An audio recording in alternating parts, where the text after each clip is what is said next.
Hello everyone. Today is December 29th, 2022, and I'm streaming from a new location Hello today. I'm not everyone. sure Today, how it works. I hope everyone can hear me.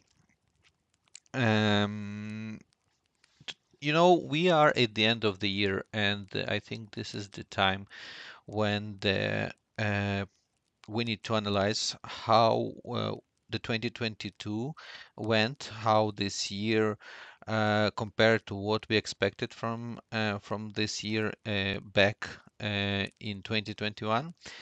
And this is a time to predict and to think and to analyze what could happen in 2023. So exactly this is what we will be doing during this very short session. Feel free to ask questions in the chat. I will try to respond. And as well, feel free to ask your questions on Twitter, and I will try to respond them as well. I will be monitoring both social networks. So let's think about 2022. This year were marked by two important changes and milestones, right? One depending on the other and correlated.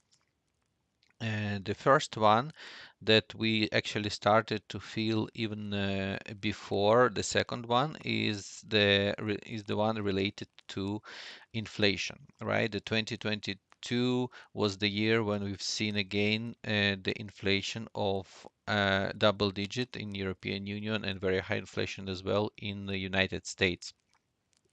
And I want to say that this was not something unexpected for me. And just for you to know, in 2021, I'm analyzing different topics, analyzing different charts, and I will show you later what charts I analyzed. Later, I mean, in another video, not in this one.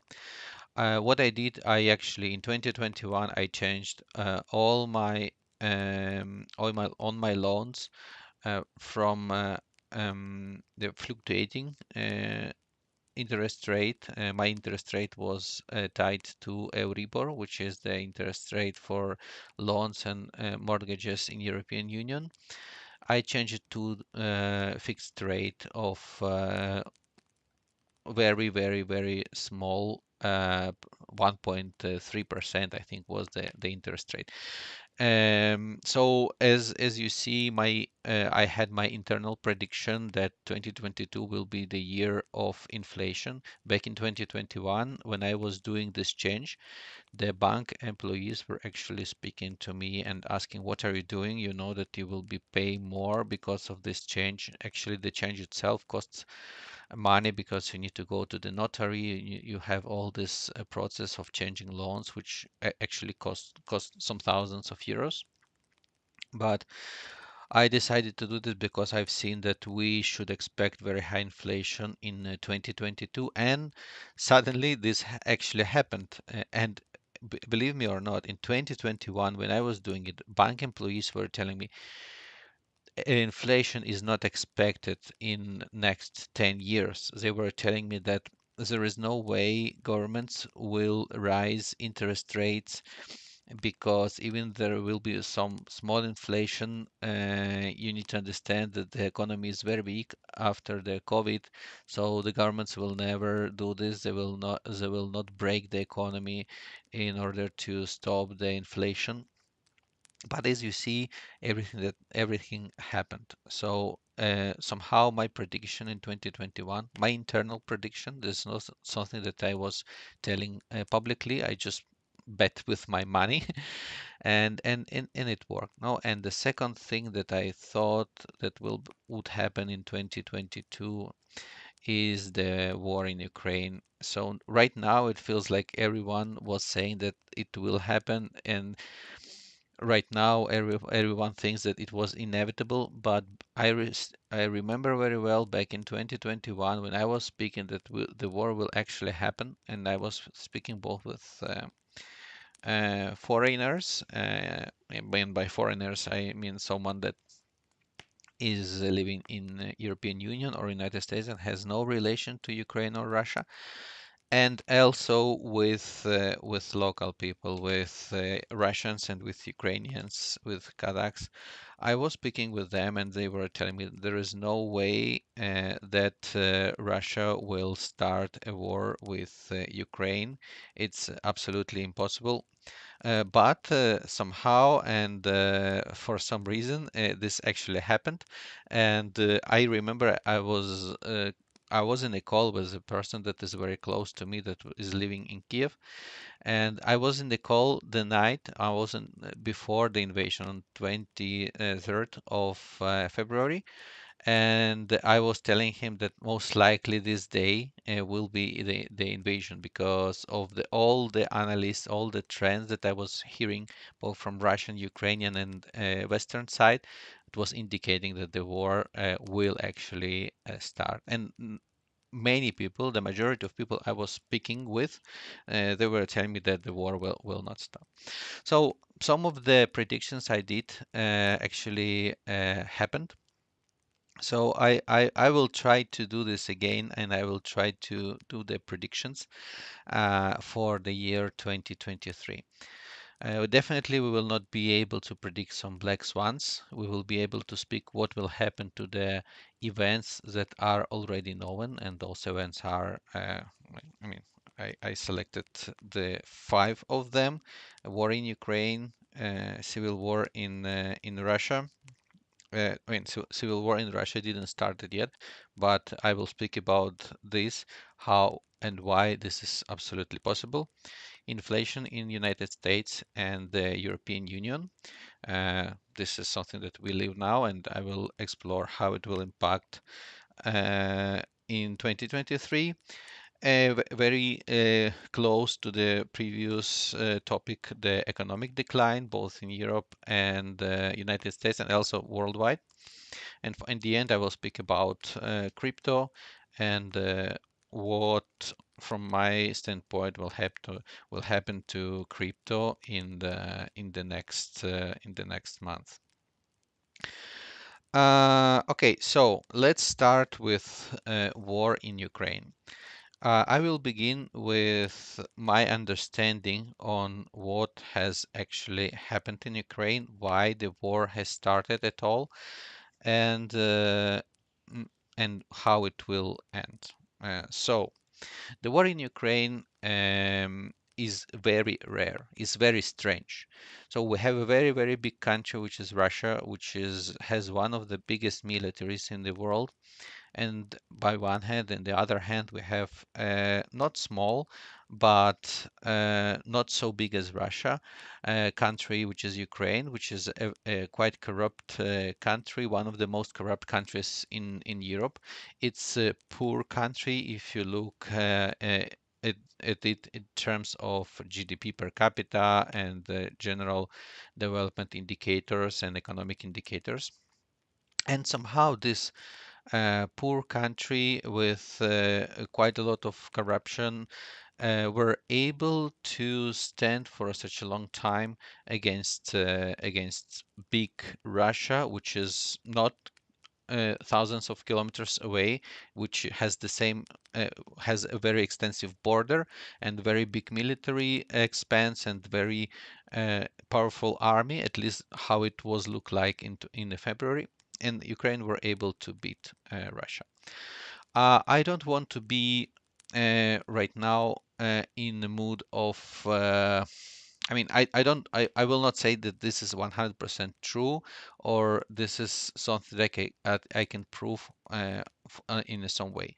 But I can tell you that analyzing many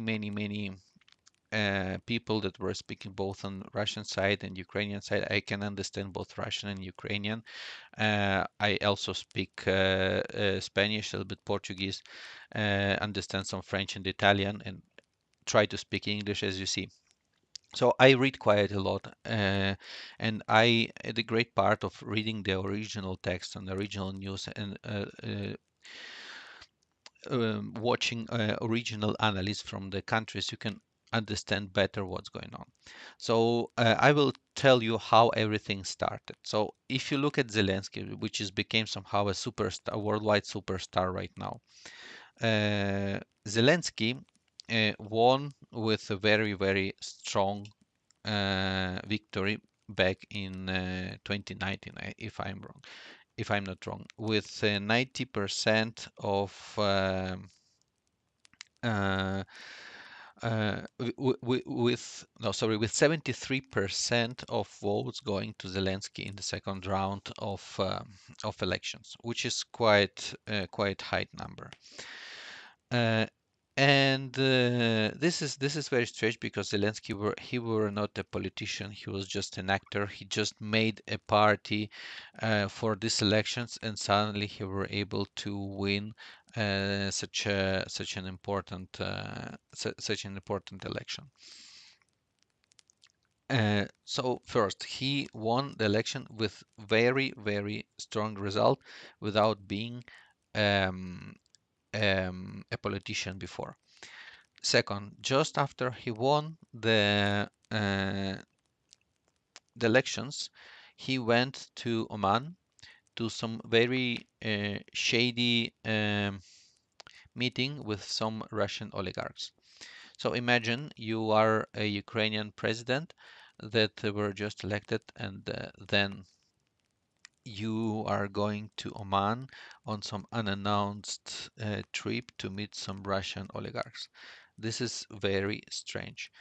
And I would say that this is probably one of the most strangest thing that he did. And this somehow shows that the fact that Zelensky were elected in Ukraine and this strong victory was supported uh, by the oligarchs in Russia or by some very strong political powers in Russia and also by oligarchs in Ukraine. So now we see that Zelensky is somehow accepted by both powerful people in Ukraine and in Russia. Then we have this COVID story, and somehow Ukraine is playing very strange game in terms of military industry and military um, military budget, right? They are not trying to push for a higher military budget strongly. They are not. They are ending some of the programs that were started with the previous president, and and given that Ukraine is in the war and they already have Crimea that were stolen from Ukraine in 2014, this is very strange. Given the situation, Ukraine had to push for higher budgets for military and keep these strong military programs that they had. But surprisingly, they don't have it. They are not doing it. Also, at the same time, what Ukraine is doing is they are telling everywhere, they are telling in all the possible platforms that they will that they will be entering NATO, that they want to enter NATO, that their ultimate plan to enter NATO, and so on. So somehow you see that Ukrainian political um, Ukrainian political forces are were somehow inviting Russia to react. They are showing that hey, we are weak and uh, we are in defiance mode. We are defying you, right? We are not scared of you. And then, if you remember very well how it went in the first month, in few months before the war, United States and all the European all the European uh, military services and all the intelligence, Western intelligence, were announcing that uh, there are very high chances that Russia will start war in Ukraine, and that Ukraine should prepare for the war. They should reconsider their plans to join NATO and so on. And Ukraine were telling everywhere that no, we don't see those plans of Russia. We don't think that Russia will actually start the war and so on. And we will keep our plans to join NATO. At least this is the Ukraine plan, which is definitely not correlated in any way with what NATO were thinking back in 2021 and beginning of 2022. So somehow Ukraine were showing that first they don't understand the situation, they are not willing to listen to their foreign counterparts, they are weak because the programs that they had in terms of armament is closed, and inviting somehow Russia to react, inviting Russia to start the war. Uh, and Russia did it. Surprisingly for me, because it was so clear that this is an invitation, and Russia actually did it. They thought Ukraine is weak, leadership in Ukraine is stupid because they don't see the facts, they don't listen to their um, foreign partners. So Russia started the war. So what it feels like now? Let's connect the dots. Let's connect the fact that this is the very strange victory of Zelensky in elections. This victory was supported by powerful people from Ukraine and Russia, and this very strange behavior of supporting or of showing weaknesses to Russia and showing this defiant behavior against Russia. My understanding is that very powerful people in Russia and partially in Ukraine thought that um, Putin, uh, if not removed now, he would keep in the power for 30 more years or so, that the political structure of Russia does not allow competition between the powerful people of Russia, that everything is gathered in only one hand, which is definitely not something that powerful people of Russia likes. They were working hard to gain their billions. They were working hard to gain their power, and they think that they should have the ability to fight for more. They should have the ability to have more influence within Russia compared to what they had now. Because if Putin would stay for longer and longer and longer, if there wouldn't be any transfer of power, um, nobody knows how this would end up. No, people who have everything could lose everything with one single word of of tyrant, right? So my understanding is that uh, this war is somehow an agreement between powerful people, both of Russia and Ukraine, to bring Putin into the situation where he would be forced to resign. And here is my prediction for 2023. As you have seen from a performance of Russian military, uh, they are not fighting to win this war. They are not able to win this war because internally there is something or someone who is pushing back on that, who is making it more difficult and very costly to fight in Ukraine. If you remember the first days of invasion, this miles long lines of supply that were bombarded and destroyed by Ukrainian army, that was just what a real military general would build an operation like that, right? It really feels and looks like every step that Russia takes in this war is somehow leading it to disaster. Why the disaster didn't happen yet? My understanding is that the smart people who are somehow behind the scenes don't want this war to end very fast because it wouldn't have the effect that it required to start changes within Russia. So my prediction is that most likely the war will end next year in 2023 because enough time already passed. People will start to feel the consequences of the war.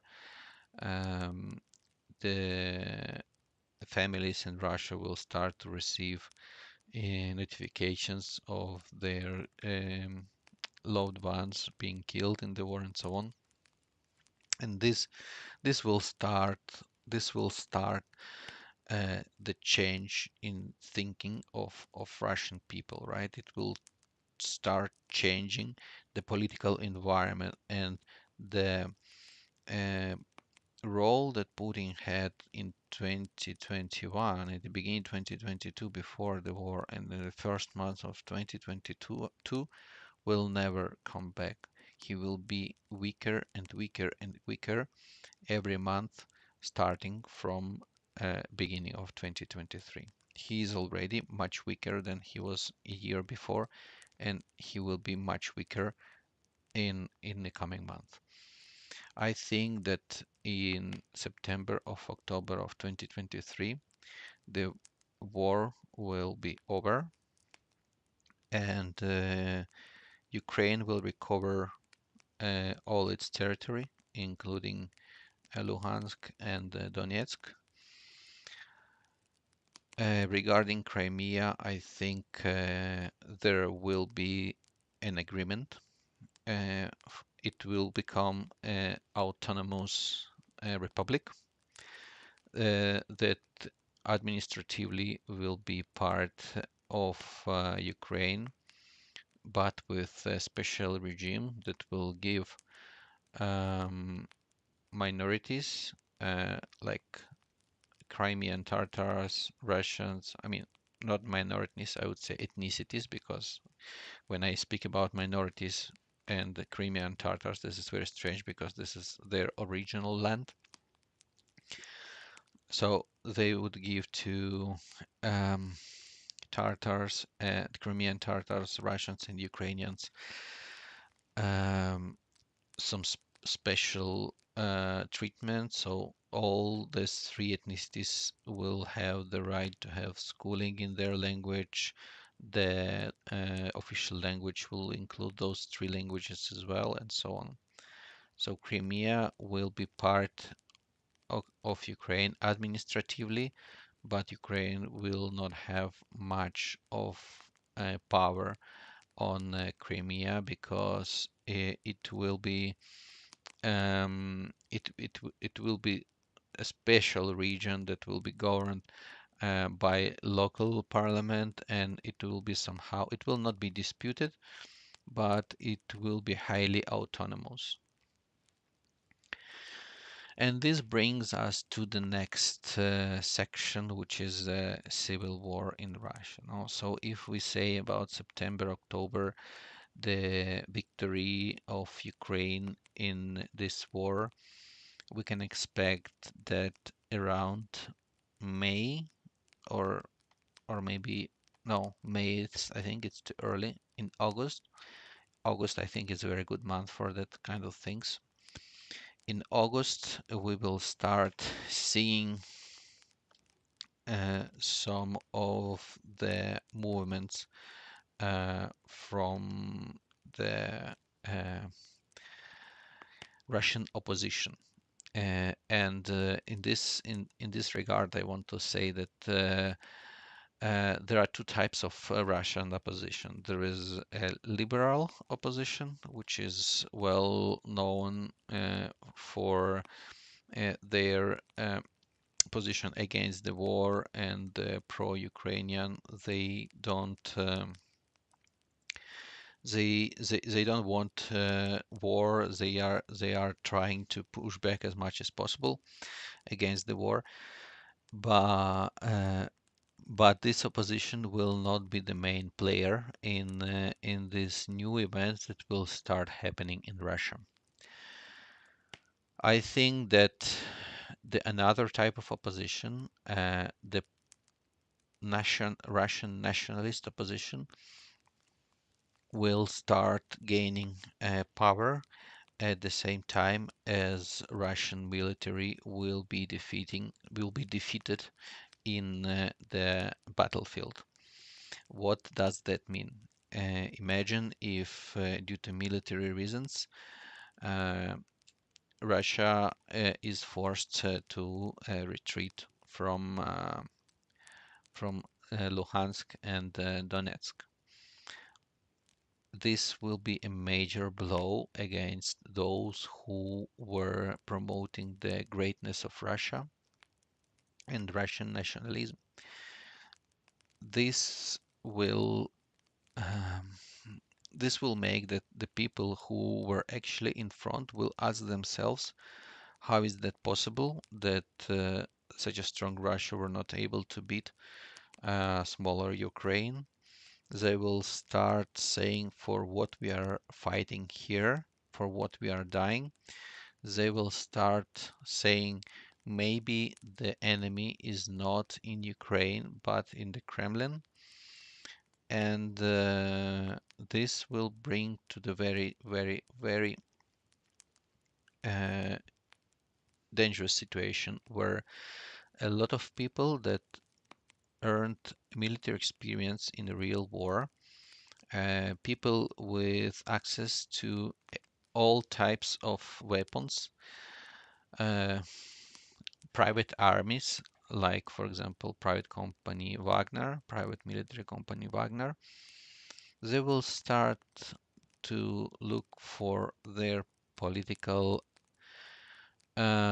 influence in Russia instead of fighting in Ukraine, where there will be no more fight to be fought because Ukraine will be winning. And when they will come back to Russia with first the sentiment of being betrayed by the big bosses in Kremlin, with the experience of killing people, with the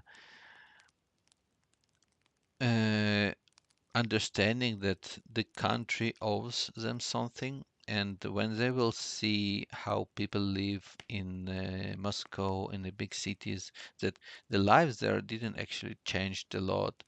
For the people who fought, there is before and after. They had their friends killed in the front. They lost many known people, and for some uh, average Moscovites, they still go and drink some smoothie in cafeterias, and they have the life that just like it was before, and so on. So they will be very pissed off, and this sentiment will be picked up by powerful people.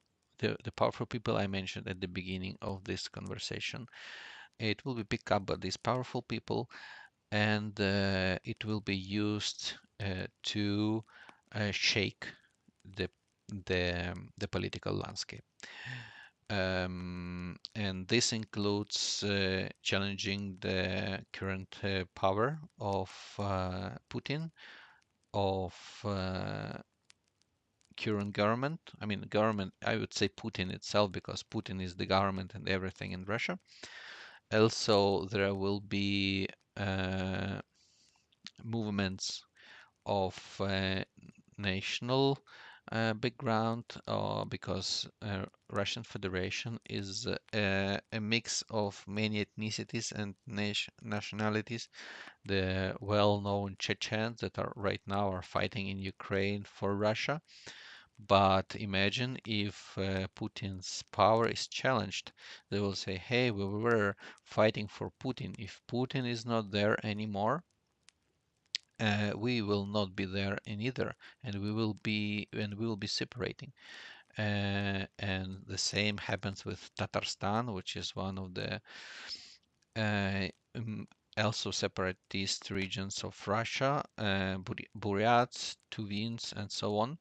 All these nationalities that actually fought in Ukraine, they gained experience. They will be asking themselves, why should we stay in Russia that is sending us thousands of kilometers from our home to fight for some strange uh, goal that were not even explained to us very well. We lost our people, and now there is even some political changes in Russia. Putin will be soon off.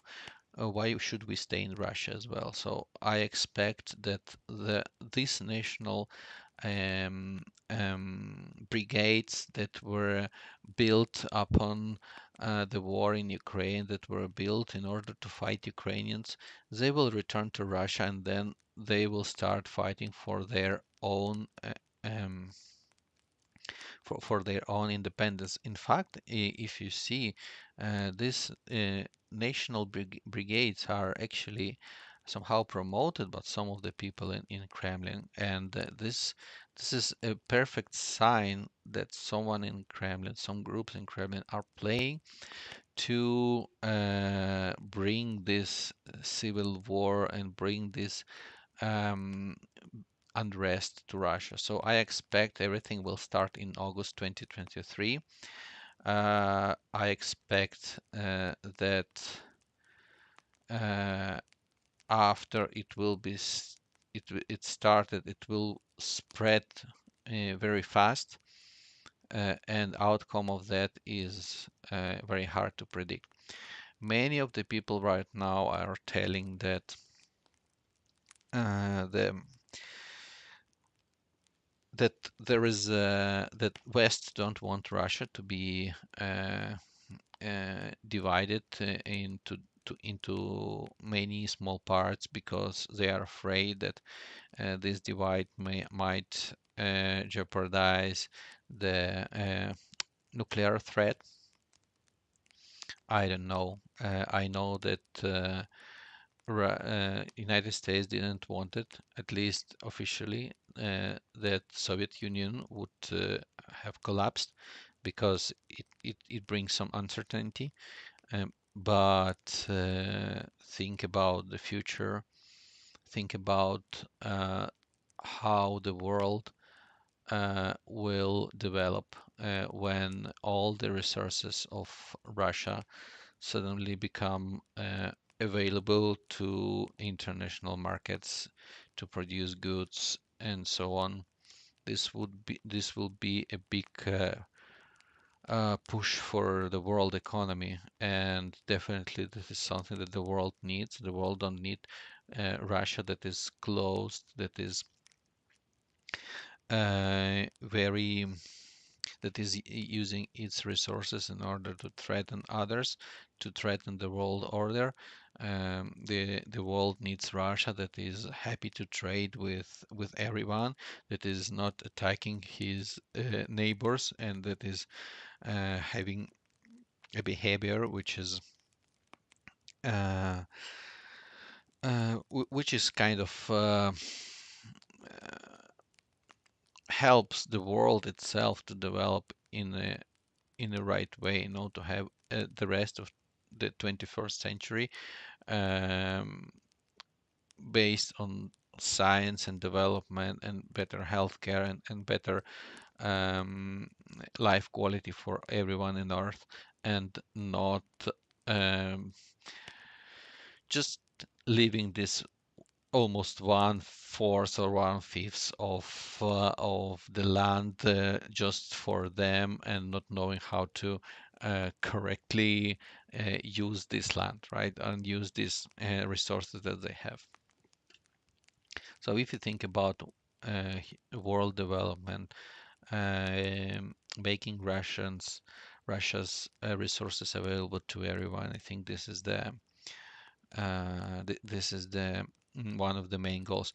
And please don't think that this means stealing from people of Russia. No, if you think about what were happening up till now, is that the Russian oligarchs were stealing all these resources from Russian peoples. They were selling the resources, and they were having all the benefit of these resources to themselves.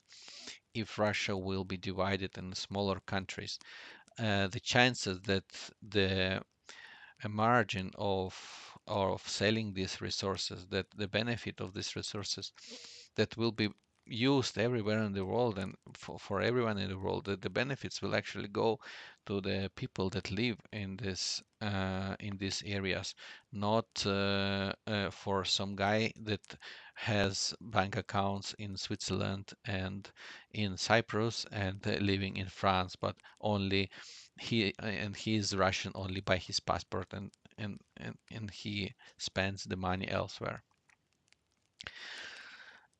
So I think as a result of this civil war, that I don't know how much time uh, will be uh, will happen, or how much time it will last.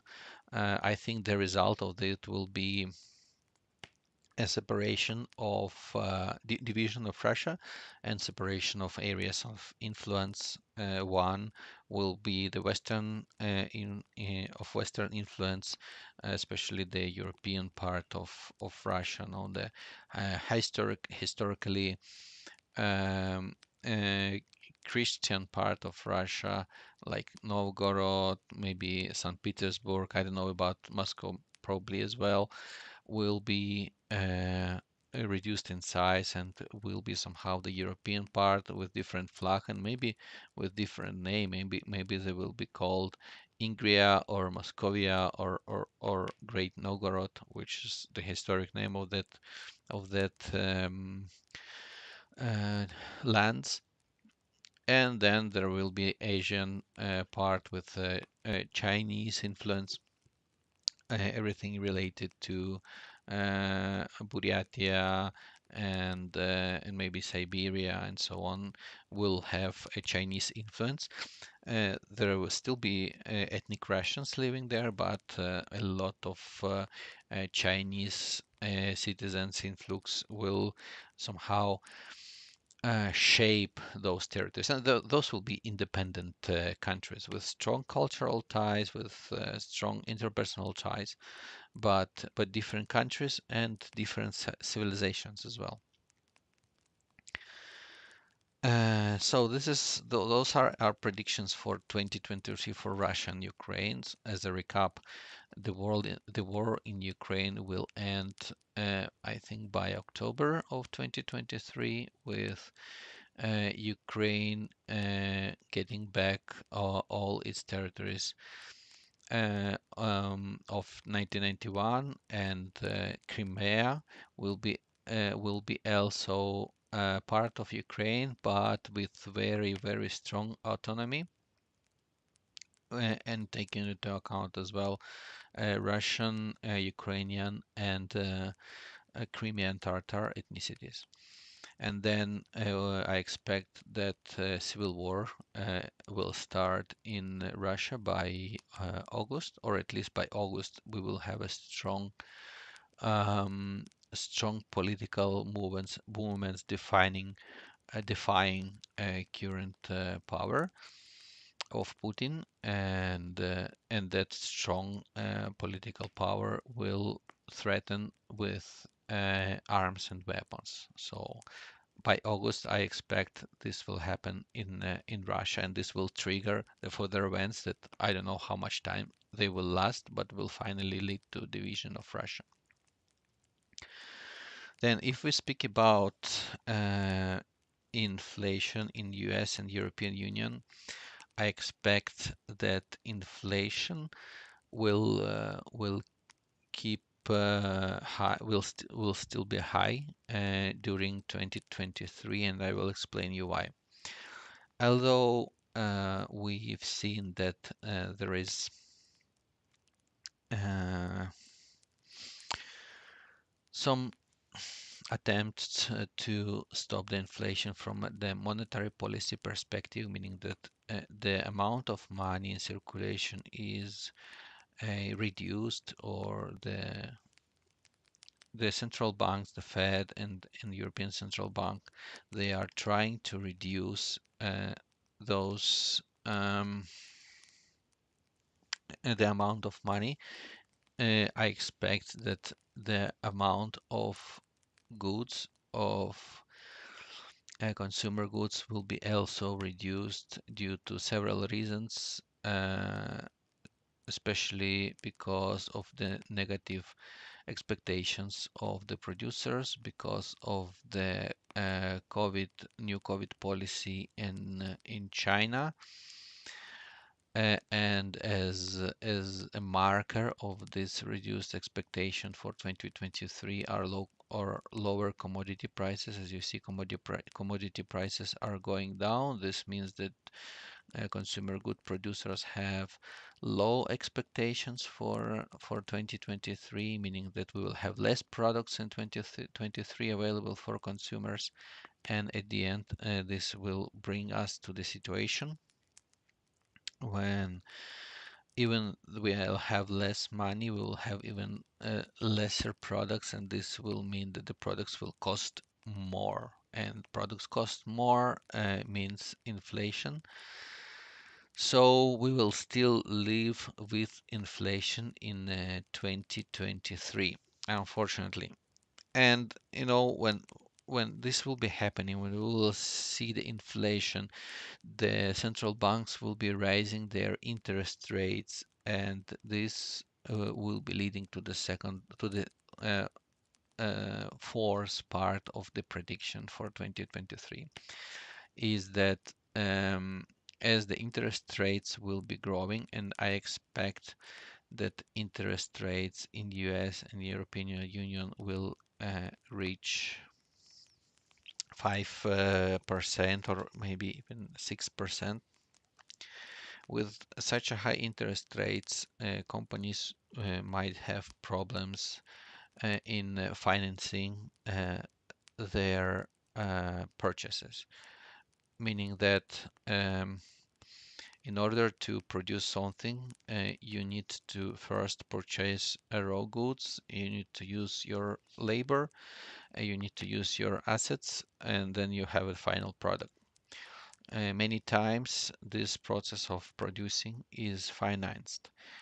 So you need to consider that uh, the purchasing of raw materials, the utilities needed to produce the goods, the assets needed the depreciation of assets needed to produce the goods, and the labor needed to produce the goods.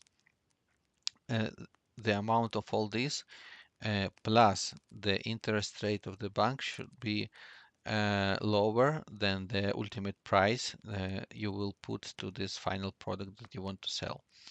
So what I expect is that when the companies will start doing their calculations, they will find out that they are not going to reach these milestones. They will not be able to cover the costs plus interest rate with the final price, so they will be reducing their production even further, and they might even, and those who will not be able to understand this, and those who will be financing themselves at these high interest rates, they will find out that they will have negative cash flows, meaning that they will not be able to pay their bills at some point. And this brings us to the situation that I think that in 2023 we will first have um, stagflation. We will have inflation with the uh, with zero growth, with zero economic growth, and then I think we will see the economic decline together with some job losses. But my understanding that job losses in this case will be more in developing countries like Asia and yeah, essentially Asia and China, and not so much in Western world, because those problems that I depict will uh, normally be affecting the producers of consumer goods, meaning that they will be affecting countries where those goods are produced, which is Asia, China, and so on. Um, but also the European companies will be impacted because what happens to European companies, and European, I say European and American. European and American companies are they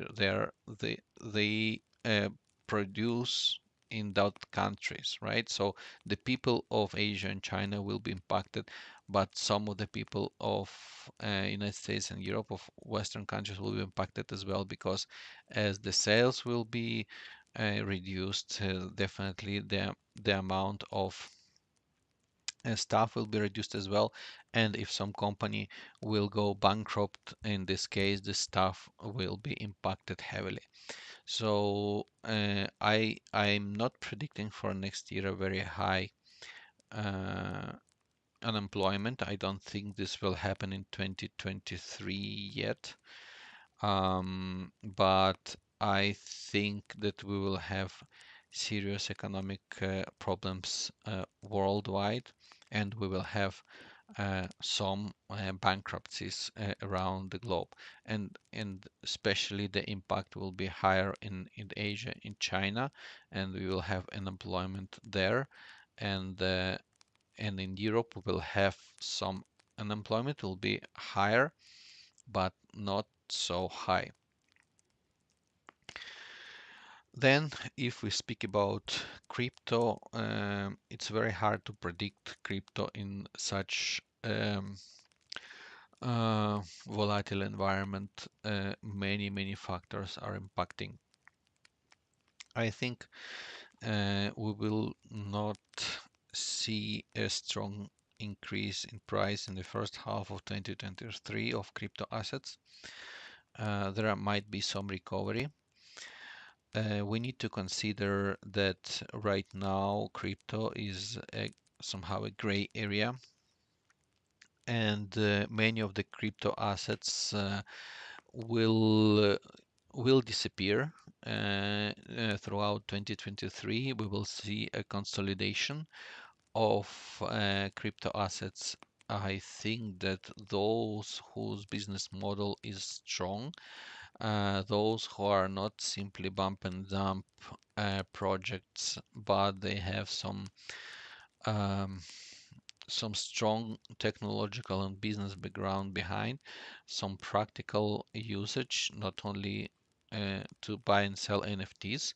By NFTs, I mean to buy and sell silly pictures, but those that actually can be used, for example, for government-citizen relationship, for international trade, for real-world contract negotiation, and so on. Those projects, as a providers of technology, only, might survive. You need to consider that the green um, green crypto projects will have more chances to survive. I don't say that this is something that if the crypto is green, it will survive. No, I'm saying that uh, if the if the crypto is green, it has more chances to survive. this crisis that is coming in 2023, I would say that the governments will start moving fast, starting from now, to get their own crypto policy, crypto projects, and this will first give opportunity to some of the projects, and it will uh, it will make disappear others. So imagine if for some reason or for somehow European Union creates their own crypto standard for euro and for European uh, electronic contracts, some tokenization system or NFT system of European Union. Uh, and they would make it available worldwide. This will render many of the projects available right now essentially useless, right? And given that many of the projects are actually open source and so on, it might be that the foundations and the companies that were built behind these projects will have some small growth, but the tokens that are behind the so-called uh, currencies or whenever you call it, they will not get any growth at all. So I would say that we will see mergers. We will see that not mergers. I would say consolidation. We will see that leaders will be stronger at the end of 2023. Many projects will drop and disappear. We will see more legal fights and bankruptcies during this time, and we will get more clarity in terms of regulation. Uh, Bitcoin will still be there. I don't know at what price. If I would know, I would definitely be a millionaire right now. I am not. And Ethereum will be there as well. But many of smaller projects might disappear. So I hope this session was of interest for you. I want to say that it will be interesting to hear myself on December of 2023 and understand how many of the predictions I made today actually uh, became reality, where I was wrong, where I was right. And if I was right in at least three of them, I think it's a good result, right? It's a good result. Anyways, I want to wish all of you happy New Year, um, and I hope this new 2023 will give us some understanding on where the world is heading, because we are in the crossroads right now. We are in the um, in uncertainty. The path is not clear, and I hope that 2023 will bring us clarity. Where we are going, what is the future? Because when we are in uncertainty, we don't know where to put our attention, where to put our efforts. We are somehow stuck, and I don't really like to be stuck. I want to work hard, but I want to work hard in the right direction. Again, thank you very much. Happy New Year, and stay